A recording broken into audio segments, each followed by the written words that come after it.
গোপী সোনা, কোথায় বসে আছো? ঘরে আর ভালো লাগছে না, হোটেলের ঘরে ওর আর ভালো লাগছে না। বাড়িও তো যাচ্ছে না।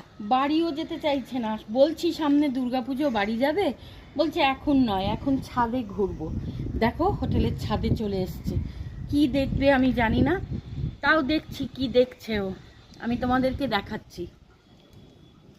দেখো কি দেখছে। দূরে ছোট্ট ছোট্ট পাহাড় রয়েছে, গাছপালা রয়েছে, সেই সবই ও দেখছে।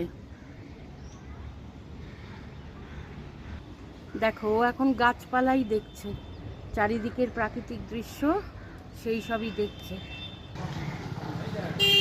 দেখো গোপী সোনা কি দেখছে, সব কিছু দেখছে বসে বসে।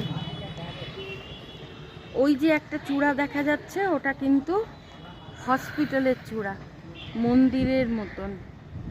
গোপী সোনা তাই দেখছে বসে বসে। সোনা, ছাদে কিন্তু খুব রোদ, এবার চলো নিচে যাই। অনেকক্ষণ অনেক কিছু দেখা হয়ে গেছে, এবার নিচে গিয়ে তুমি বসে বসে খেলা করবে। রাধে রাধে।